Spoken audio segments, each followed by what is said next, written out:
આજે સવારમાં આવી ગયો વરસાદ. ગુડ મોર્નિંગ ગાઈસ, ડે 94માં તમારું સ્વાગત છે. આવું વાતાવરણ જોઈને કોઈને જોબ પર જવાની કે ભણવા જવાની કોઈ જ ઈચ્છા થાય નહીં. સાચું કીધું ને? એમ તો તપ ઋતુમાં 40 દિવસ સુધી ઉપવાસ કરવાના હોય, પણ જે લોકો મારા જેવા હોય કે જેનાથી ના થતા હોય એ લોકો શ્રદ્ધાથી શુક્રવાર કે બુધવાર ઉપવાસ કરતા હોય છે. ને સવારે ઉઠીને હું ભૂલી ગઈ કે આજે શુક્રવાર છે અને મેં કરી લીધો ચા નાસ્તો. પછી શું આખો દિવસ એ જ પસ્તાવો કર્યા કર્યો કે યાર આજે શુક્રવાર હતો ને હું ભૂલી ગઈ. ચા નાસ્તો કરીને હું સૌથી પહેલાં બેસી ગઈ હેર ઓઇલ કરવા માટે, કેમ કે ઘણા બધા દિવસથી મારે હેર ઓઇલ કરવું હતું પણ ટાઈમ જ નહોતો મળતો અને મારા હેર બહુ જ રફ થઈ ગયા હતા. એટલે આજે મેં નક્કી કર્યું હતું કે આજે સૌથી પહેલાં આ કામ કરવાનું છે. એટલે મેં કરી લીધું હેર ઓઇલ. ને એમ તો દર વખત મારી મમ્મી કરી આપે છે, પણ આજે મને એવું થયું કે આજે એને હેરાન નથી કરવું એટલે આપણે જાતે જ કરી લીધું.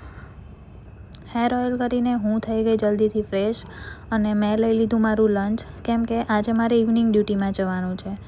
અને જ્યારે ઇવનિંગ ડ્યુટી આવે ત્યારે બહુ જ કંટાળો આવે, કેમ કે ઇવનિંગ ડ્યુટીમાં જઈએ તો સીધા રાત્રે 8 વાગી જાય ઘરે આવતા, એટલે આખો દિવસ એમાં જ પતી જાય.